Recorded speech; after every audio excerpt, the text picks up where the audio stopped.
Assalamualaikum warahmatullahi wabarakatuh.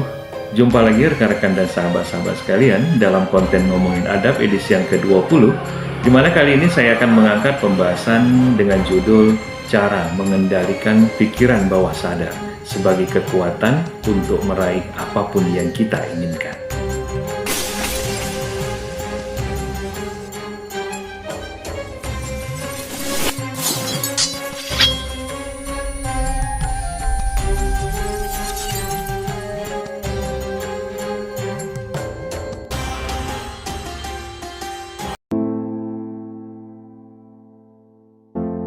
Teman-teman, pada video kali ini kita akan membahas tentang bagaimana caranya mengendalikan pikiran bawah sadar Anda. Ini menjadi sangat penting untuk kita ketahui dan kita pelajari dan kita pahami, lalu kemudian kita praktekkan sehari-hari. Kita tahu bahwa di pikiran manusia itu ada dua, pikiran sadar dan pikiran bawah sadar, atau otak kiri dan otak kanan. Otak kiri berarti disebut dengan pikiran sadar dan otak kanan disebut dengan pikiran bawah sadar.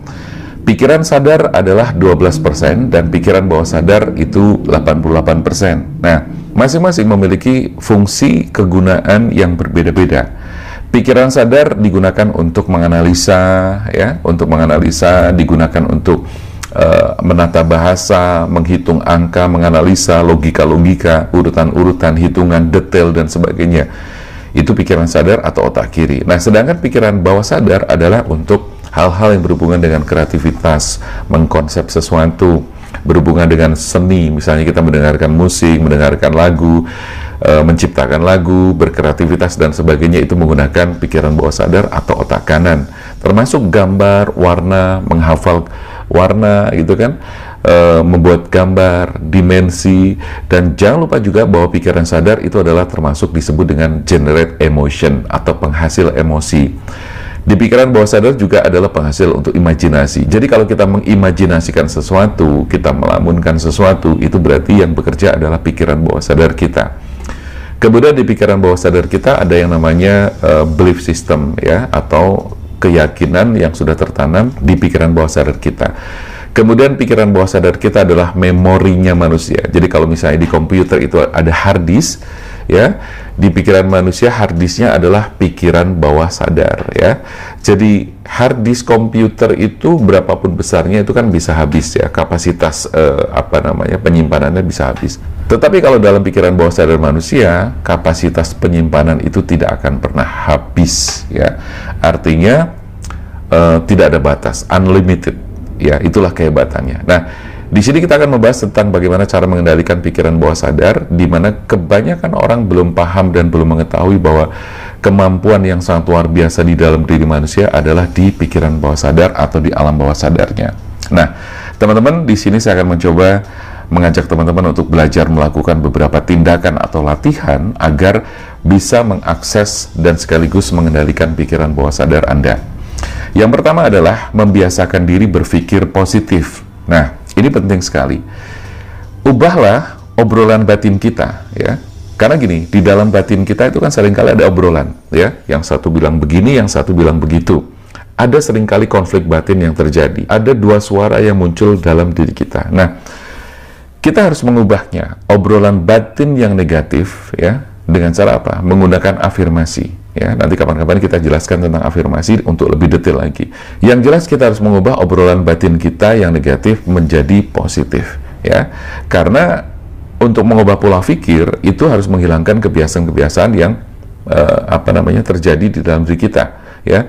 Kita harus menghilangkan kebiasaan bertindak dan berpikir tapi secara sadar. Karena kebiasaan kita, kebiasaan negatif kita itu biasanya terjadi sudah tanpa sadar. Jadi autopilot, ya, otomatis. Terjadi secara otomatis. Nah, maka di sini teman-teman harus belajar untuk mengganti kebiasaan yang buruk atau negatif itu dengan kebiasaan yang positif. Kebiasaan berpikir misalnya, aku tidak mampu melakukannya, aku tidak bisa. Nah, ubahlah dengan kata-kata, aku pasti bisa melakukan atau aku mampu melakukannya. Ini menjadi penting sekali. Karena apa? Mengubah hal-hal yang negatif menjadi positif itu kan tugas kita sendiri. Sebagai contoh, kita misalnya mau melakukan sesuatu, belum apa-apa kita sudah bilang, wah, aku gagal, aku nggak bisa. Nah, ini harus dirubah. Buatlah pernyataan-pernyataan, ya. Jadi afirmasi itu kan semacam pernyataan atau penegasan untuk diri kita sendiri, dalam hal ini adalah pikiran bawah sadar kita. Buatlah pernyataan, aku pasti bisa, aku pasti berhasil, aku bisa, terima kasih Tuhan, aku mampu. Nah, saat kita menyadari bahwa Anda kok kembali lagi melakukan obrolan negatif atau pikiran negatif, maka segeralah hentikan, ya, hentikan. Pikiran negatif itu jangan diikutin. Hentikan, terus kemudian kita tarik nafas dalam-dalam, ya. Lalu kemudian kembalikan diri kita, pikiran kita, energi kita, perasaan kita, semuanya ke hal yang positif. Dan mengatakan kepada diri kita bahwa kita pasti bisa berhasil, aku sukses, aku sehat, aku bahagia, aku damai, dan sebagainya. Nah, berusahalah terus untuk mencari tahu apa sih sebabnya, sehingga terkadang-kadang kita muncul pikiran-pikiran negatif yang secara otomatis nongol di dalam diri kita. Nah, itu harus dicari. Alasan ini adalah faktor pemicu munculnya pikiran negatif yang ada di dalam pikiran bawah sadar kita. Lalu buatlah komitmen untuk mengubah pola pikir kita menjadi lebih positif dengan menggunakan afirmasi. Pola pikir yang menyebabkan obrolan batin itu negatif, itu tidak bisa diubah hanya dalam waktu sekejap, ya. Maka di sini dibutuhkan sekali yang namanya latihan-latihan, harus ada repetisi atau repetition secara berulang-ulang. Nah, di sini teman-teman harus berusaha terus berpikir positif saat kamu merasakan ada hal negatif yang muncul, kamu harus segera mengubahnya menjadi positif. Jadi langsung di-switch, ya. Nah, ini adalah dalam rangka untuk membebaskan diri kamu dari keinginan dan juga perilaku negatif yang muncul tanpa disadari. Yang kedua, buatlah mantra positif. Tolong teman-teman kalau dengar mantra, jangan langsung berpikir, wah ini mistis. Tidak, ya.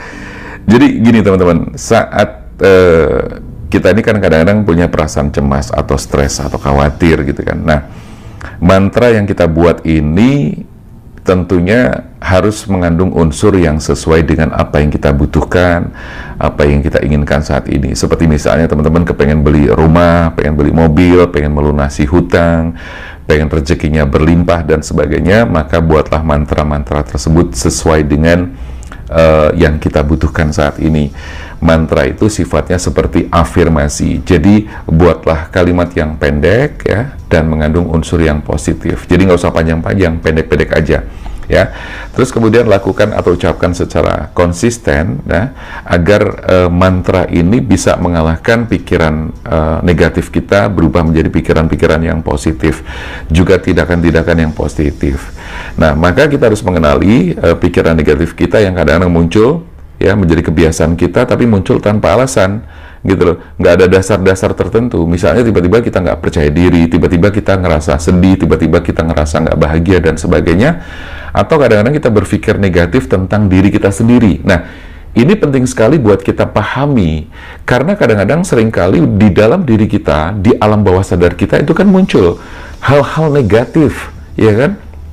Nah, dengan adanya kita membuat mantra atau kalimat-kalimat positif ini, maka diharapkan untuk mengubah atau menggeser perasaan-perasaan negatif dan juga pikiran-pikiran negatif yang muncul di alam bawah sadar kita. Misalnya teman-teman juga bisa membuat mantra penyembuhan, ya. Misalnya teman-teman kepengen tubuhnya sehat, ya, badannya selalu seger, selalu fresh, maka teman-teman harus membuat mantra untuk itu. Atau juga teman-teman kepengen membuat mantra untuk bisa mendapatkan rumah, gitu kan, beli rumah, melunasi hutang, membeli mobil, sepeda motor, dan sebagainya, atau jalan-jalan ke luar negeri, atau jalan-jalan ke Bali lah, dan sebagainya. Nah, itu bisa kita buatkan mantra agar teman-teman bisa merealisasikan keinginan tersebut atau kebutuhan tersebut. Pada saat teman-teman membuat mantra, terus kemudian dengan ide-ide yang positif, ya, itu bisa dilakukan secara bergantian. Misalnya teman-teman mantranya khusus nih, kepengen beli mobil, kepengen beli rumah, kepengen kesehatannya lebih baik, kepengen uang rezeki datang dengan mudah dan berlimpah. Nah, itu bisa dilakukan secara bergantian. Nah, untuk melakukannya, teman-teman bisa melakukan yang namanya relaksasi, ya, atau duduk diam seperti sedang meditasi. Lalu tentukan titik-titik tertentu di tubuh kita, ya, dan kita gunakan itu untuk menyalurkan energi positif tersebut. Misalnya, titik yang pertama adalah cakra jantung. Cakra jantung berarti letaknya ada di dada sebelah kiri kita, ya, atau di perut kita, ya, tepatnya di pusar atau solar plexus atau cakra pusar, ya. Jadi letakkan telapak tangan kita, telapak tangan kanan di titik-titik yang kita inginkan, misalnya di dada sebelah kiri. Itu kan cakra jantung. Nah, cakra jantung itu juga gunanya untuk bisa menebarkan energi cinta kasih ke alam semesta, kepada siapapun, kepada apapun yang kita inginkan, untuk menebarkan energi cinta kasih. Di solar plexus itu bisa juga untuk penyembuhan. Nah, setelah itu teman-teman bisa fokuskan perhatian Anda kepada apapun yang sedang kamu penginkan dengan penuh keyakinan, ya. Nah, teman-teman, jika kamu merasa belum cukup, buatlah mantra yang isinya seperti ini. Aku adalah orang baik. Aku adalah orang yang beruntung. Aku berharga. Aku layak mendapatkan apa yang aku inginkan, dan sebagainya seperti itu. Lakukan hal ini secara berulang-ulang, boleh dalam posisi duduk meditasi atau secara teman-teman pada saat melakukan relaksasi rebahan di tempat tidur di malam hari sebelum tidur, ya. Yang ketiga adalah lakukan visualisasi. Teman-teman, melakukan visualisasi atau latihan mental dengan membayangkan tercapainya suatu tujuan adalah cara yang sangat baik untuk mengendalikan dan juga melatih pikiran bawah sadar kita. Nah, jadi teman-teman bisa mulai dengan berlatih melakukan visualisasi dengan menggunakan 1 atau 2 indera, ya, 1 atau 2 panca indera. Nah, cobalah teman-teman membayangkan sebuah foto atau benda yang sudah sangat kamu kenal, ya. Misalnya bayangin uang 50.000, uang 100.000, ya. Kalau misalnya teman-teman kepengen membuat mantra atau program visualisasi tentang bagaimana caranya menarik rezeki. Nanti kawan-kawan secara khusus saya akan membahas tentang bagaimana caranya menarik rezeki atau menjadi magnet rezeki agar uang datang kepada kamu, bukan kamu yang mengejar uang, ya. Nah, selanjutnya cobalah teman-teman untuk membayangkan hal lain, misalnya foto rumah atau mobil atau apapun yang memang teman-teman butuhkan, ya, tapi secara detail. Nah, di sini teman-teman nanti mencoba untuk membayangkan, ya, dan katakanlah bayangan-bayangan itu seolah-olah memang seperti sudah terjadi, ya. Jadi seolah-olah sudah terjadi. Misalnya teman-teman sedang kepengen beli mobil, ya, bayangkan saja bahwa mobil itu sudah kebeli, bayangkan detailnya, warna mobilnya, mereknya apa, cc-nya berapa, ya, terus kemudian serinya berapa, dan sebagainya. Kalau teman-teman kepengen membeli rumah, berarti bayangkan rumah itu seperti apa, pintunya ada berapa, catnya warna apa, ya, besarnya seberapa, dan sebagainya secara detail dibayangkan. Dan apabila perlu memang dibutuhkan objek, ya, jadi gambar yang jelas, seperti misalnya tadi saya sampaikan uang tuh jelas gitu kan. Nah, teman-teman boleh bayangin uang atau boleh bayangkan mobil yang memang kamu pengenkan, dan teman-teman bisa memasang foto gambar tersebut sesuai dengan yang kamu pengenkan. Nah, apabila teman-teman sudah merasa lebih mahir, sudah terbiasa, cobalah teman-teman untuk menyertakan bayangan-bayangan tersebut atau visualisasi tersebut dengan mengamati suara, aroma, ya, warna, tekstur, rasanya, dan sebagainya, ya.